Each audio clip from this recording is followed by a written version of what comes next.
Hello అండి. అందరికీ నమస్కారం అండి. మనకి వారాహిదేవి నవరాత్రులు అయితే ప్రారంభం అయిపోయాయి కదండి. మనం ఇప్పుడు 4గో రోజు గురించి తెలుసుకుందాం అనమాట. అమ్మవారికి తిథేంటి, అలంకరణ, నైవేద్యం ఏం సమర్పించాలి, పూజ ఏ సమయంలో చేసుకోవాలి, అమ్మవారికి ఏ దీపం పెడితే ఏ ఫలితం ఉంటుందో మనం ఈ వీడియోలో అయితే తెలుసుకుందామండి. నా ఛానల్ని మీరు ఇంకా సబ్స్క్రైబ్ చేసుకోకపోతే సబ్స్క్రైబ్ చేసుకోండి. వీడియో కానీ మీకు నచ్చితే లైక్ అయితే చేయండి అండి.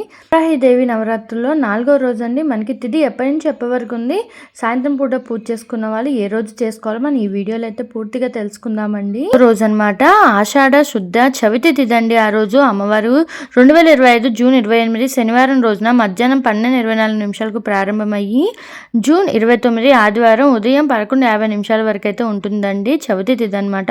రాత్రిపూట 4గో రోజు చేసుకున్న వాళ్ళైతే 28వ తారీఖున శనివారం రోజున పూజ అనేది చేసుకోవాలండి.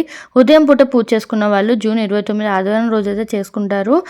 ఆ రోజు అమ్మవారు మనకి మహిషాసుర దేవిగా అయితే మనకి దర్శనమిస్తారండి. ఆ రోజు అమ్మవారికి సమర్పించాల్సిన నైవేద్యం అండి అల్లం గారెలు, దద్దోజనం అమ్మవారికి నైవేద్యంగా అనేది సమర్పించాల్సి ఉంటుందన్నమాట. ఇంకో రోజు అమ్మవారికి పెట్టవలసిన దీపం అండి పంచగవ్యం దీపం అనమాట. ఇది మనం అమ్మవారికి చెడు దృష్టి, మన పైన ఉన్న నెగిటివ్ ఎనర్జీ పోవడానికి మన ఈ దీపాన్ని అనమాట వెలిగిస్తారండి. ఈ దీపం అనేది ఏంటంటే ఆవు పేడతో చేసిన దీపం అనమాట. దీంట్లో మనం కొద్దిగా నెయ్యి వేసి మన దీపారాధన చేసుకోవాలి. ఈ 4గో రోజే పెట్టాలా అని కాదండి. ఇది మనకి అమెజాన్లో, ఫ్లిప్కార్ట్లో ఇలాంటి వెబ్సైట్లు అయితే ఉన్నాయన్నమాట. ఇవి తీసుకొని మనం దీపారాధన చేసుకోవచ్చు అనమాట.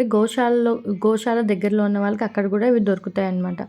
ఈరోజు అమ్మవారి తిథి, పూజా విధానం, నైవేద్యం, దీపం తెలుసుకున్నారు కదండి. థ్యాంక్స్ ఫర్ వాచింగ్ అండి.